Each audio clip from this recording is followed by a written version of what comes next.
कुमार ने बड़े प्यार से मटन धोया, फिर उसमें अदरक, लहसुन, प्याज, टमाटर और कई तरह के मसाले मिलाए। कढ़ाई में तेल गर्म हुआ तो मसालों की खुशबू पूरे घर में फैलने लगी। जैसे जैसे मटन पकता गया, उसकी लाजवाब खुशबू दूर दूर तक फैलने लगी। बारिश की ठंडी हवा उस खुशबू को पूरे गांव में ले जा रही थी। कुमार जैसे ही दुकान के बाद मटन का छोटा सा स्टॉल लगाता है, मटन की खुशबू दूर दूर तक फैलने लगती है। तभी प्रकाश वहां आता है और कहता है, अरे कुमार, ये क्या खोल लिया तूने? किराने की दुकान के साथ मटन का स्टॉल भी? ये चलेगा भी कि नहीं? कुमार मुस्कुरा कर कहता है, पता नहीं यार, लेकिन कोशिश करने में क्या बुराई है। अगर लोगों को पसंद आ गया तो घर के खर्चे पूरे हो जाएंगे। लेकिन अगर नहीं चला तो सारा पैसा डूब जाएगा। नुकसान और फायदा ऊपर वाले के हाथ में है। हमारा काम मेहनत करना है। प्रकाश चुप हो जाता है। तभी बारिश में चलता हुआ हरी वहां पहुंचता है। अरे कुमार, ये कैसी जबरदस्त खुशबू आ रही है। लगता है कुछ खास बनाया है। भाई, मटन बनाया है, एक प्लेट खा के बताइए कैसा है। पहला कौर खाता है और उसकी आंखें चमक उठती हैं। वाह कुमार, मजा आ गया। इतना स्वादिष्ट मटन मैंने बहुत दिनों बाद खाया है। एक प्लेट और दे दो। तभी साइकिल से जा रहा गोपाल भी रुक जाता है। जल्दी आ, कुमार का मटन खा, बहुत बढ़िया है। गोपाल भी एक प्लेट लेता है। जैसे ही वो पहला निवाला खाता है, खुश होकर कहता है, अरे वाह कुमार, कमाल कर दिया। मसाले भी बढ़िया हैं और स्वाद भी जबरदस्त है। धीरे धीरे कुछ और लोग वहां आ जाते हैं।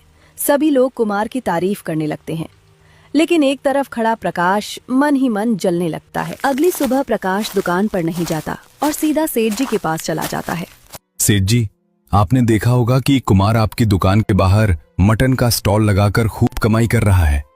लोग उसकी दुकान पर भीड़ लगा रहे हैं और उसका नाम भी काफी मशहूर हो गया है। हाँ, मुझे पता है, लेकिन उसकी वजह से मेरी दुकान पर भी कुछ ग्राहक बढ़े हैं, इसलिए मैंने कभी इस बारे में ज्यादा नहीं सोचा।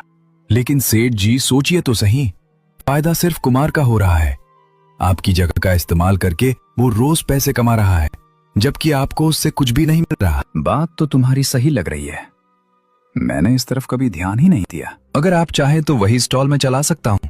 मैं अपनी कमाई का हिस्सा आपको दूंगा, कम से कम आपको भी तो फायदा होगा। ये बात भी ठीक है। फिर मुझे क्या करना होगा? बस कुमार को वहां से हटाना होगा, उसके बाद मैं वहां अपना स्टॉल लगा लूंगा। ठीक है, कल मैं उससे बात कर लेता हूँ। अगली शुभ कुमार अपना मटन बेच रहा होता है। तभी सेठ जी गुस्से में कुमार की तरफ आते। दुकान में प्रकाश भी होता है। कुमार, मुझे तुमसे एक जरूरी बात करनी है। कल से तुम यहाँ अपना मटन का स्टॉल नहीं लगाओगे। लेकिन सेठ जी, अचानक ऐसा क्यों कह रहे हैं? मैंने तो किसी को कोई परेशानी नहीं दी। परेशानी की बात नहीं है, ये जगह मेरी दुकान के सामने है और अब मैं यहाँ स्टॉल नहीं लगने दूंगा।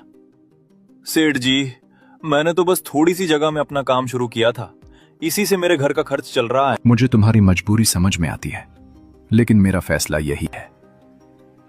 अगर यही आपकी इच्छा है तो मैं आपकी बात मान लूंगा। यही ठीक रहेगा। कल से यहाँ स्टॉल नहीं दिखना चाहिए। अब आया मजा। देखते हैं कुमार, बिना इस जगह के तेरा मशहूर स्टॉल कैसे चलता है।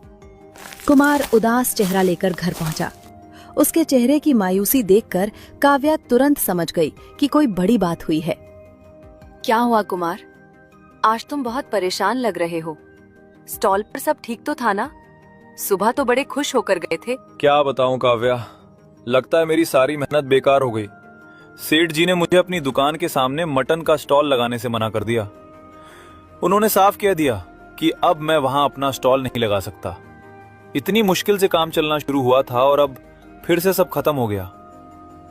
बस इतनी सी बात, इसके लिए इतना परेशान हो रहे हो? कुमार, तुम्हें अपनी मेहनत पर भरोसा रखना चाहिए। लोगों को तुम्हारी जगह पसंद नहीं थी, लोगों को तुम्हारे हाथ का स्वाद पसंद है। लेकिन काव्या, अगर मुझे दूसरी जगह ग्राहक ही नहीं मिले तो? वहां लोगों की भीड़ लगने लगी थी। अब सब कुछ फिर से शुरू करना पड़ेगा। नहीं कुमार, अब बात पहले जैसी नहीं है। पूरे गांव के लोग तुम्हें जान चुके हैं। जिसने एक बार तुम्हारा मटन खाया है वो दोबारा जरूर आएगा। तुम नदी किनारे स्टॉल लगाओ। बरसात का मौसम है, वहाँ लोग घूमने भी आते हैं और मौसम का मजा लेने भी। मुझे पूरा विश्वास है कि तुम्हारा काम वहाँ और अच्छा चलेगा। सच कहूं तो तुम्हारी बातें सुनकर हिम्मत मिलती है। ठीक है, कल से मैं नदी किनारे ही अपना स्टॉल लगाऊंगा। अगले दिन कुमार सुबह से ही तैयारी में लग गया। उसने अपना छोटा सा स्टॉल नदी के किनारे लगा दिया। ठंडी हवाएं चल रही थी, नदी का पानी बह रहा था और हल्की हल्की बारिश भी हो रही थी। कुछ ही देर में मटन की खुशबू चारों तरफ फैलने लगी। तभी गांव के दो लोग ब्रिजेश और दामोदर अरे कुमार, तुम यहाँ? हमने तो सोचा था कि आज स्टॉल नहीं लगा होगा। वहाँ वाली जगह छोड़कर नदी किनारे कैसे आ गए? क्या बताऊं भाई, सेठ जी ने वहां से स्टॉल हटवा दिया, इसलिए मजबूरी में यहाँ आना पड़ा। अरे छोड़ो इन बातों को। जहां तुम्हारा मटन होगा हम वहीं पहुंच जाएंगे। जगह बदलने से स्वाद थोड़ी बदल जाता है। बिल्कुल सही कहा। चलो अब जल्दी से हमारे लिए 2 प्लेट मटन लगा दो। सुबह से खुशबू सूंघ कर ही भूख लग गई है। अभी लीजिए भाई, आज भी वही पुराना स्वाद मिलेगा। कुमार ने गर्मा गर्म मटन परोसकर दोनों को दे दिया। दोनों ने पहला निवाला खाया और तुरंत मुस्कुरा उठे। वाह कुमार, मजा आ गया। सच बताऊं, बरसात के मौसम में तुम्हारा मटन खाने का अलग ही आनंद है। बिल्कुल, ऊपर से नदी का किनारा, ठंडी हवा और गर्मा गर्म मटन, इससे बढ़िया क्या हो सकता है। मुझे तो लगता है यह तुम्हारा स्टॉल पहले वाली जगह से भी ज्यादा चलेगा। प्यार क्यों नहीं रहेगा। पूरे गांव में तुम्हारे मटन की चर्चा हो रही है। देखना, थोड़ी देर में और लोग भी यहाँ पहुँच जाएंगे। उधर प्रकाश ने सोचा कि अगर उसे कुमार से बेहतर मटन बेचना है तो उसे कुछ अलग करना होगा। वो शहर गया और वहां से महंगे रेडीमेड मसाले, तैयार मटन मसाला और कई पैकेट खरीद लाया। अगले दिन प्रकाश ने स्टॉल लगाया और मटन बनाना शुरू कर दिया। तभी गांव का ओम प्रकाश वहां पहुंच गया। अरे प्रकाश भाई, तुमने भी मटन का स्टॉल खोल लिया? पहले तो यहाँ कुमार का स्टॉल हुआ करता था। अरे छोड़ो कुमार को, एक बार मेरा मटन खाकर देखो, फिर उसका नाम भी भूल जाओगे। मैं शहर से खास मसाले लाया हूं, ऐसा स्वाद पूरे गांव में कहीं नहीं मिलेगा। अच्छा, इतनी तारीफ कर रहे हो तो चलो आज तुम्हारा ही मटन खाकर देखते हैं। 1 प्लेट लगा दो। प्रकाश ने जल्दी से 1 प्लेट तैयार करके ओम प्रकाश के हाथ में दे दी। ओम प्रकाश ने पहला कौर खाया। जैसे ही मटन उसके मुंह में गया, उसका चेहरा बिगड़ गया। अरे बाप रे, ये क्या बना दिया तुमने? क्यों, क्या हुआ? स्वाद अच्छा नहीं है क्या? अच्छा, इसमें अच्छा क्या है? मसालों से तो अजीब सी गंध आ रही है। ऐसा लग रहा है जैसे कई महीनों से पैकेट में बंद पड़े हों। स्वाद भी बिल्कुल फीका है। लेकिन ये तो शहर के महंगे मसाले हैं। महंगे होंगे लेकिन स्वादिष्ट नहीं है। कुमार के मटन में जो ताजगी होती थी वो इसमें बिल्कुल नहीं है। उसके मसाले ताजे होते थे, मटन ताजा होता था और सबसे बड़ी बात, वो दिल से खाना बनाता था। तुम बढ़ा चढ़ा कर बोल रहे हो। चलो अब ये बताओ कि कुमार कहाँ मिलेगा? आज मटन खाने का मन है, लेकिन ऐसा नहीं। नदी किनारे स्टॉल लगाता है। ठीक है, मैं वहीं जा रहा हूँ। कम से कम वहां पैसे वसूल तो होते हैं। इतना कहकर ओम प्रकाश वहां से चला गया। धीरे धीरे लोगों ने प्रकाश के स्टॉल पर आना ही बंद कर दिया। हर दिन मटन बच जाता और उसे फेंकना पड़ता। एक शाम प्रकाश बैठा हिसाब लगा रहा था। आज भी नुकसान, कल भी नुकसान और पिछले हफ्ते भी नुकसान। कुछ दिन और कोशिश करने के बाद भी हालात नहीं बदले। उसने अपना मटन स्टॉल बंद कर दिया। समय बीतता गया और कुमार का मटन स्टॉल पूरे इलाके में मशहूर हो गया। लोग दूर दूर से उसका मटन खाने आने लगे। अच्छी कमाई होने लगी तो कुमार ने अपनी दुकान के पीछे एक छोटी सी किराने की दुकान भी खोल ली। अब लोगों को एक ही जगह पर मटन भी मिल जाता था और घर का सामान भी। धीरे धीरे गांव के ज्यादातर ग्राहक कुमार की दुकान पर आने लगे। इसका असर सीधा सेठ जी की दुकान पर पड़ा। एक दिन सेठ जी गुस्से में प्रकाश के पास पहुंचे। प्रकाश, आज मैं तुझसे एक बात पूछना चाहता हूँ। जब तूने मुझे कुमार को हटाने की सलाह दी थी, तब क्या तूने एक बार भी नहीं सोचा था कि इसका नुकसान मुझे भी हो सकता है? सेठ जी, मैंने तो बस सोचा था कि अगर मैं वहां स्टॉल लगाऊंगा तो हम दोनों को फायदा होगा। मुझे क्या पता था कि बात इतनी बिगड़ जाएगी। फायदा? फायदा तो दूर की बात है। तूने तो मेरा पूरा कारोबार चौपट करवा दिया। पहले कुमार के मटन की वजह से लोग मेरी दुकान पर भी आते थे। कोई तेल खरीदता था, कोई मसाले, कोई राशन। दुकान अच्छी चल रही थी, लेकिन तेरी बातों में आकर मैंने उसे वहां से हटा दिया। मुझसे गलती हो गई सेठ जी। गलती? यह छोटी मोटी गलती नहीं है। आज हालत यह है कि मेरी दुकान में पूरे दिन में 2-4 ग्राहक भी नहीं आते। उधर कुमार का कारोबार दिन दूनी रात चौगनी तरक्की कर रहा है। मैंने कभी नहीं सोचा था कि ऐसा होगा। तूने सोचा ही कब था? बस जलन में आकर मुझे सलाह दे दी। अब नुकसान मेरा हो रहा है। अगर 4-5 दिन और यही हाल रहा तो मुझे ये दुकान बंद करनी पड़ेगी, और जिस दिन दुकान बंद हुई उस दिन तू भी कोई दूसरा ठिकाना ढूंढ लेना। ये कहकर सेठ जी गुस्से में वहां से चले गए। प्रकाश चुपचाप खड़ा रह गया। उसे पहली बार अपनी गलती का एहसास हो रहा था। उधर कुमार अपनी दुकान पर बैठा दिन भर की कमाई गिन रहा था।